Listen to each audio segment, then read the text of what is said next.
Well, that was the comment of the INEC chairman, Professor Mahmood Yakubu, coming from the last of the off-cycle season elections, which happened in Osun State. It seems to have stirred up a hope of confidence in Nigerians and even in the commission the commission itself. You can see the INEC chairman there beaming with smiles and sounding very confident in terms of the kinds of elections that they hope to deliver to Nigeria in 2023. But this morning we're going to be speaking with chieftains of the political parties to see if they also share his optimism and what exactly needs to be done to make the 2023 elections the best elections that INEC has ever put forward. This morning, I'm joined by two very gentlemen right here in our studios in Abuja. Mr. Ibrahim Modibo is a former member of the APC Presidential Campaign Council, and Dr. Onoha Nachi is a PDP chieftain, a finance expert, and an infrastructure economist. Gentlemen, good morning and welcome to the program. Thank you. Good morning. Well, you heard the INEC chairman yesterday. I'm sure if you didn't hear him yesterday, now you've heard him in our studios this morning. And you can see that even the commission feels quite confident in terms of how it has conducted itself and perhaps its preparations for the 2023 elections. Would you say that this confidence is in the proper perspective? Because some people will say, oh, you've only delivered, this is one election, just one election, governorship election in an off-cycle season, and you've been able to put all your resources into it. What are the chances that when you have multiple elections happening in all the 36 states, you will be able to deliver the same results? Do you share his confidence? Yes, I do share his confidence from a particular perspective. The success of our Osun election could be attributed to technology being used and how effective that technology was. And if you look at technology, some of us has always believed that technology is the basic tools you can use to correct some ill malpractices, fraud in the system. And this particular election has shown that. If you take a typical example in a show election, they had over 1.9 million registered voters. They had about 1.4 million PVC collected. Shortage of another 500 was not collected. And you also see that the turnout of the vote, the total vote cast, which was at least it was up to 800,000. Looking at those numbers together, if you do a percentage calculations between the 800 plus and the 1.4 million of PVC collected, you begin to realize that the turnout was above 50%, and that is a good record to hold. Now, what it tells us from the election perspective is now more Nigerians are willing to come out to vote, more Nigerians are eager to put their trust into the election system. It also shows that how bad the economy must have affected them for them to even come out to drive such voting. We are talking of an economy where the commodity price is not something to write home about, an economy where the students are still at home today out of ASO strike, where the education budget is not even implemented up to 40–50%. You're talking of an economy where inflation as of 2012 was at a single digit 8.25. As of today, we're looking at inflation at 18%. We're talking of where the CBN just increased interest rate to 18%. We're talking of an economy where, as of 2012 to 2015, our budget mark in this country. Did you say CBN increased interest rate to 18%? Yes. 14%? 14. Yes, 14. No, the APR added 14%. By 100 basis points, making it 14. Yeah, 14%. Sorry about that. Now, looking at those indices, I need us to take to know how bad it has hit the nation. As of 2012 to 2015, our budget was operating between 4.8 trillion to 5 point there. If you convert that to USD, we were operating with a budget of about $31 billion. In 2022, last year, we operated, and 2021, we operated a budget of 13.080.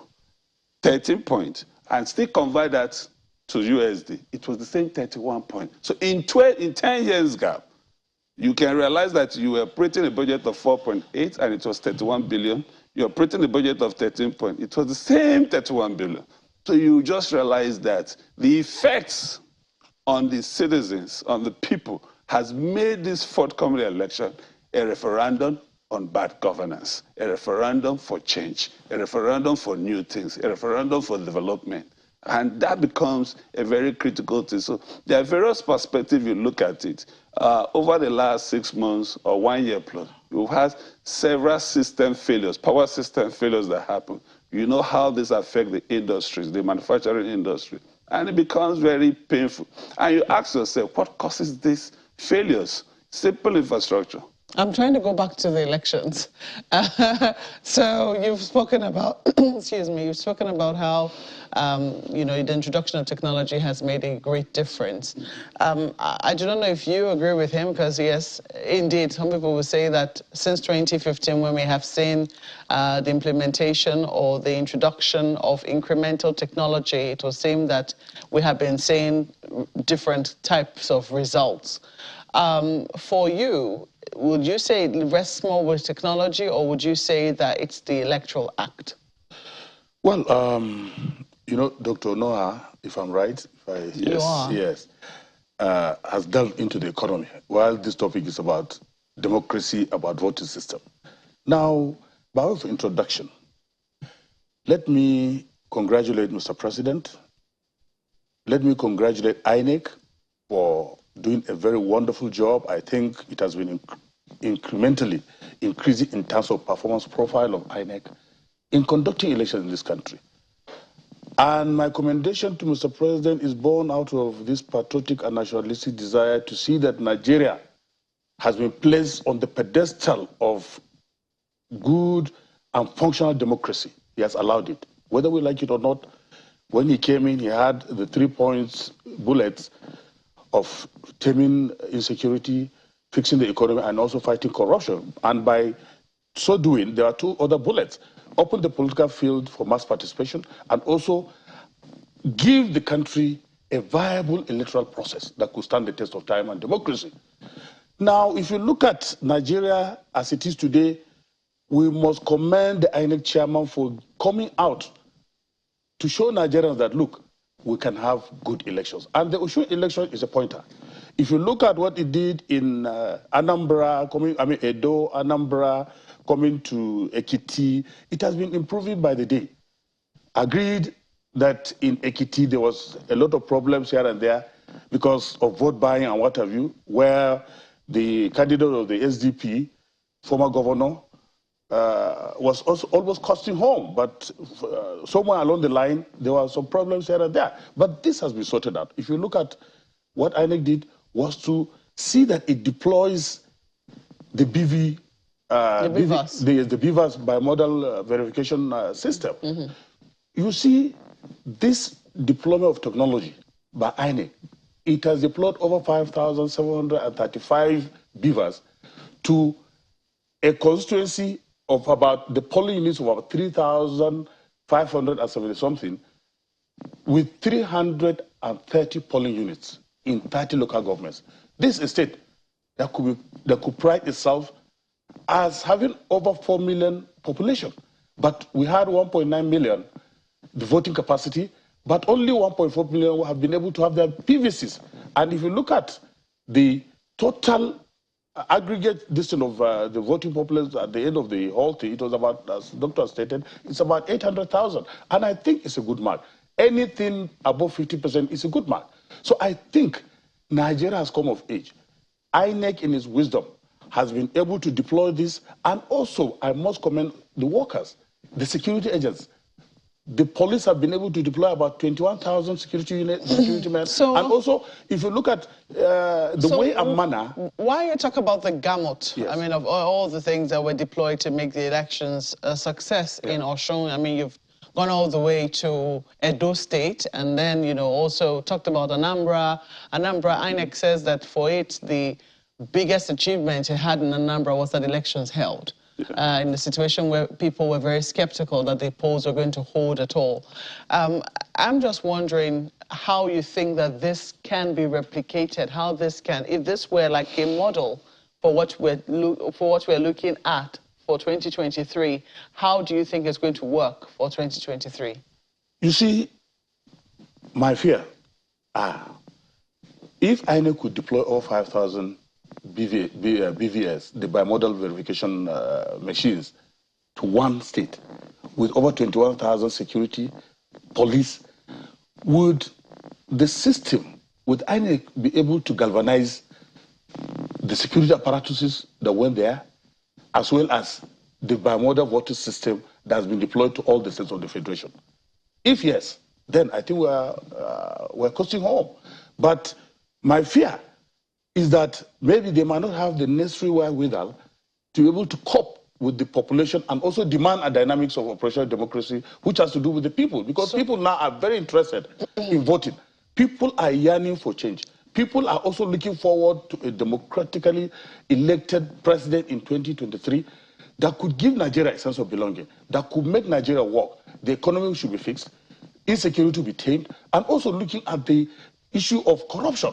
These are very fundamental issues that strikes a kind of, it's a big problem that has bedeviled this country. And therefore, there is the need for INEC to come up with the possibilities of addressing some of these systems. If, in fact, they have the resources, the wherewithal, the manpower, and also the psyche. Because if you look at the conduct of INEC officials in Ekiti, and also coming to Osun, it is something of pride to Nigerians, because they've been able to conduct themselves very well. The elections was to a large extent peaceful, although we know in all democracies all over the world, there's no perfect democracy where you don't have pitfalls here and there. But having stated this, INEC has been able to do very well. I've never seen Professor Jega, but one-on-one, but I have commended him with the way and manner he has been able to conduct INEC and also the officers for giving Nigeria a sense of belonging. Well, Professor Jaga was... Professor Mahmoud Yakubu. Yes, excuse me. Yes. Let me come to you, because you raised the issue of technology. Some people will argue that in 2015, technology was deployed. The elections were still contested. This is 2022, going into 2023. INEC says, we've spoken to some INEC officials before now, while the INEC chairman is hoping, the goal for him is to give Nigeria the best elections it ever had.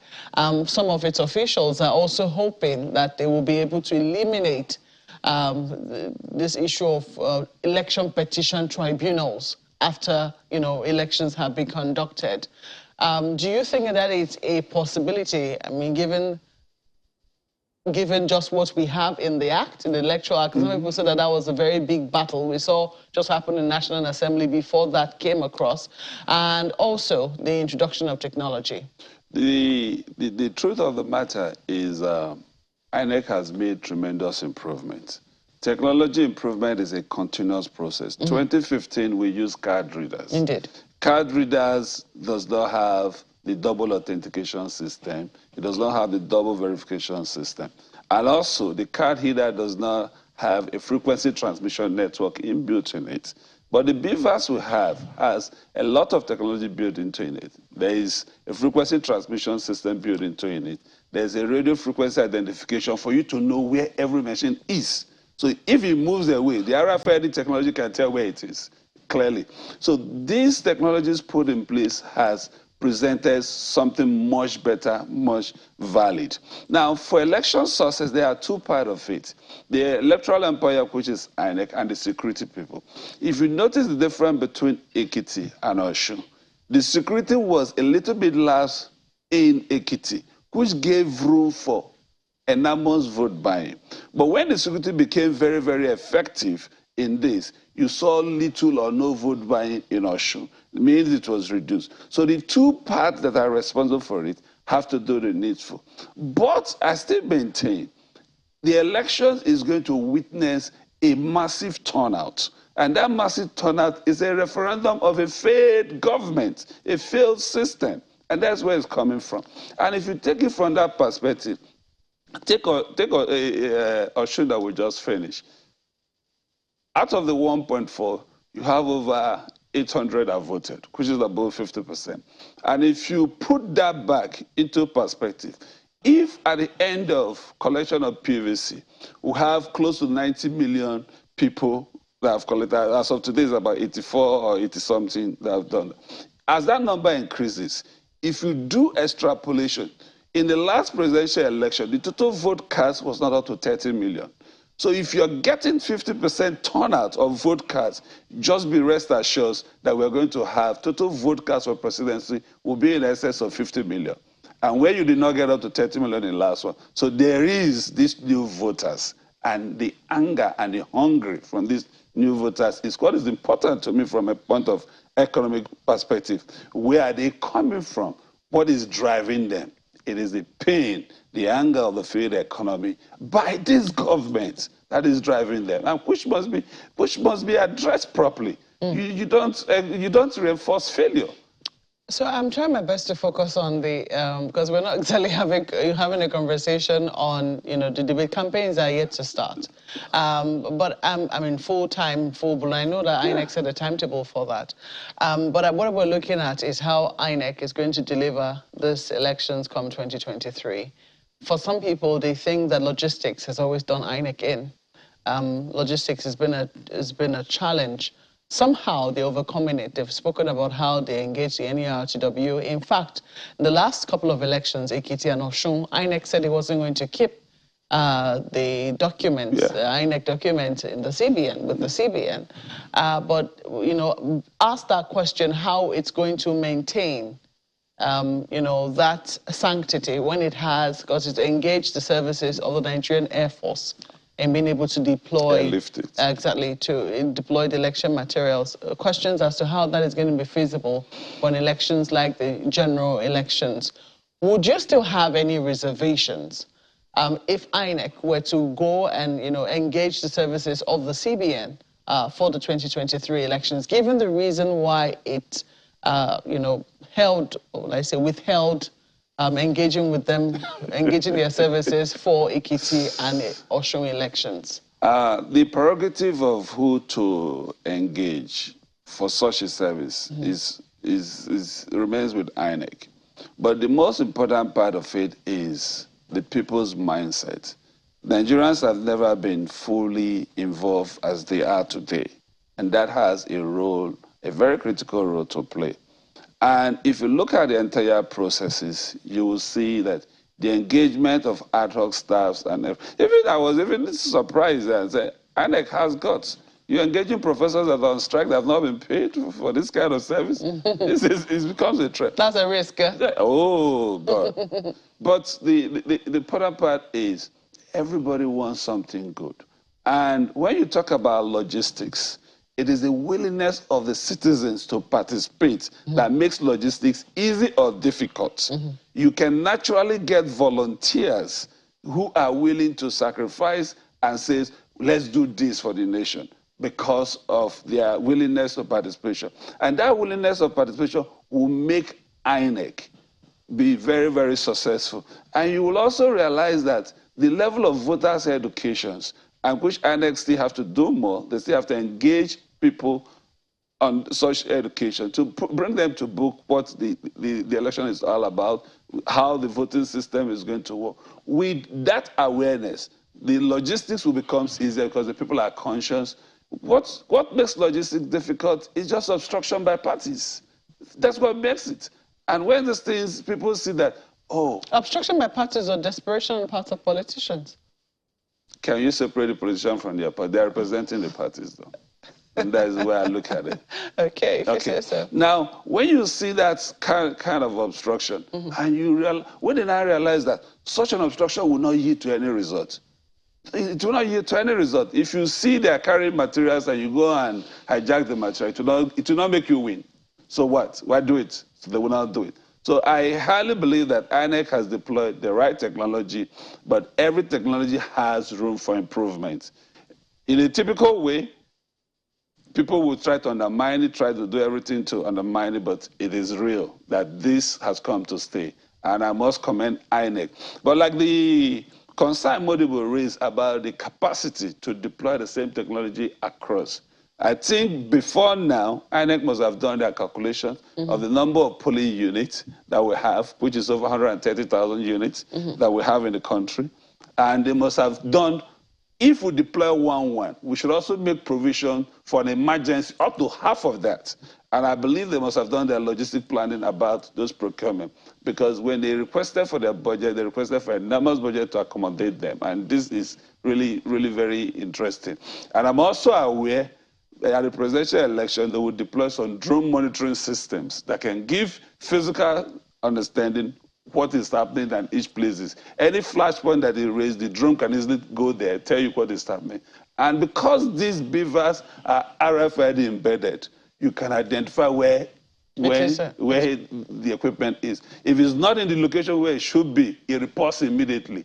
The person that signed for it is held accountable, and that brings it to the tribunals and cases that will come after it. And until people start going to jail and being locked up, and as election goes on, you see point picked up. INEC is already picking a recommendation where in vote buying, in their next recommendation, whether such politicians could be banned for 10 years or more.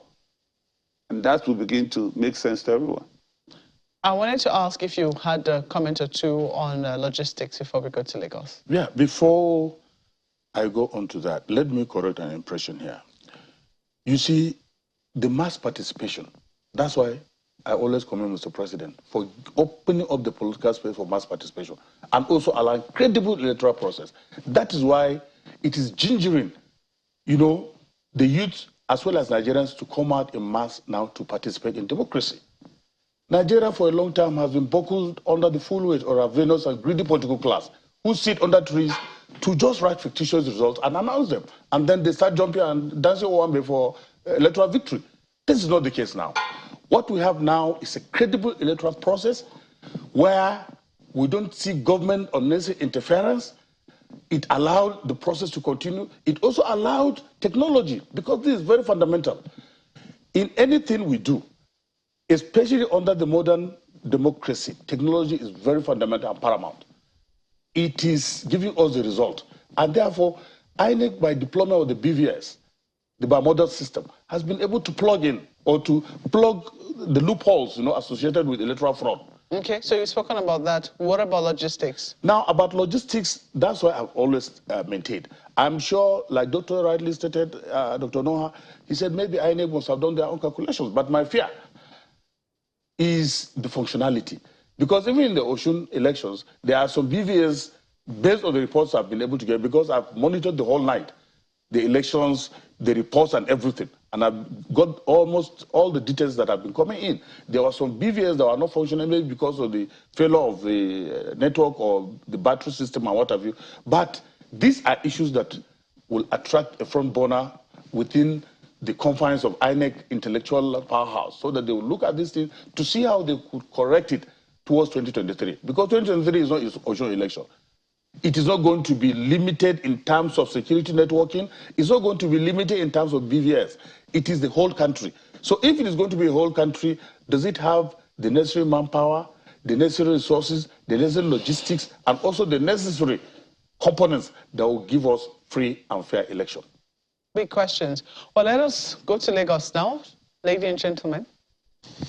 All right, Dr. Nachi, let me ask you, what is your understanding of how people vote? Because they say, look, all of these challenges, technology that INEC is putting in place notwithstanding, that is a key component because, for instance, positioning of the ballot boxes, if people come in there with cards that are not theirs or certain materials, the police present there cannot arrest them. INEC says, we just point out that, look, you are running foul of the law, so please walk away. They cannot be arrested. But you know what? We need to go to break, but we'll return in just a moment and let you answer that. Don't go away. Dr. Nachi, an INEC official did tell us that if one comes with a card that is not his or hers and they scan the card and find out that it doesn't belong to the person, that's against the law. So that's an infraction. But what they can do at that point in time, in order not to create any chaos, is to simply tell the person, please walk away. And now we know that the law says the policeman who will be within that circumference cannot be armed. So the person, who knows, may choose to walk away or do something else, nobody knows. What should be done at that point? Should we then say, well, we need to first of all find a way to dissuade people, discourage people from even coming to that place by ensuring that if you come there and you run for the law, you will not just be asked to walk away, you will be arrested. How should we go about that? Thank you, Chamberlain. The facts before us is that INEC has their voters' education to do more on that, educating the people to know what to do and how to go about it. Anybody that comes to a polling unit to vote with a wrong voter's card, a stolen voter's card, there is ab initio a criminal intentions, which is a very big crime to look at. Whether the police is armed or not armed, it doesn't stop from arrest to be made. But looking at it from the other side of technology point of view, which INEC is also lamenting, as we grow older, our faces changes, and certain things happens along with us. Those that did their voters card about 5 years or 6 years ago must have changed in their physical morphology. And when you appear before the beavers, let's assume that your thumbprint fails and it didn't pick it and it didn't recognize it. You are bound to do the facial recognition, which it is why it is called BI. And if the facial recognition fails, it is not like 2019 or 2015 elections where there was issues of incident card. Incident form, where the person will be asked to fill an incident form, and INEC have what they used to call RATEC, where at the end of the voting, the RATEC will collect all the card and do the collations and all that. But all those things has been eliminated. In my own take, voters' education will help that. But if you come there with a criminal mind, then it becomes a different case. Because when the card bears your name and you have a secondary ID to substantiate that this is you, there should be a way that INEC could address such an issue just because it's a technology failure. But where it is a typical case of criminality, I don't think there's anything more to do other than to arrest the individual and probably get the individual prosecuted. But like I said, there is huge surge for this election, which is being driven by economic factors. Thank you. Dr. Nachi talked about voter education, and we've brought this up time and again with INEC. And INEC essentially says, yes, we have a job of work to do when it comes to voter education. But for the political parties, they have their work cut out for them. And one of the examples given is, thumbprinting, during elections. And you see some people thumbprinting in the wrong way. And during this election, we had over 18,000 rejected votes, largely as a result of, wrong thumbprinting and all of that. In fact, one of the INEC officials said, instead of sending thugs to polling units now, parties should actually invest in sending, agents that can help, these voters know how to go about it. So I wonder, is that a thinking as well in political parties? Well, as a chieftain of PDP... No, that's for Mr. Modibo. Pardon me. For our vote. Dr. Nachi, pardon me. That's for Mr. Modibo. Please allow Mr. Modibo respond. Thank you. Okay. Yeah, thank you very much. I want to believe that in trying to give us a credible electoral process, we have to examine this issue in both content and character. The issue of public awareness and reorientation should come from the political parties as well as the National Orientation Agency. For now, maybe due to lack of funding and lack of proper coordination and logistics, the National Orientation Agency seems to be like a toothless bulldog that could never bark nor could it bite a muzzle. It's unfortunate. It has to start something in close collaboration with the media, because the media is very fundamental in trying to bring public awareness to the doorsteps of the masses. If we want to have that change, to have a credible electoral process, the political parties should also have an engagement in close collaboration with INEC. But you see, it's so sad that if you look at the past elections in Osun and Ekiti and Osun, you find out that there hasn't been this galvanization of resources, both human and material, for proper public awareness. It's only towards the end of the, towards the electoral, when they were going for voting, that you see people, you know, going to rallies, just a day rallies, and making campaigns, bringing all the top shots, and then putting the whole thing like a jamboree. But I think we should go beyond that. We have to bring contest of ideas rather than conflict of personalities, as we've seen in Osun, where public awareness should have paramount over fighting based on personalities. Let us have superiority in terms of intellectual capacity, in terms of your opinion or what manifesto you have to sell to the people. But it seems as if people are just carried by sentiments, more or less. We've not been seeing manifesto, people talking about what they want to do to people. We see people dancing and they start cheering. And also the youth, you know, because of this social media, they are interested in dancing. That's why you see the governor has won in Ekiti. Very good dancer.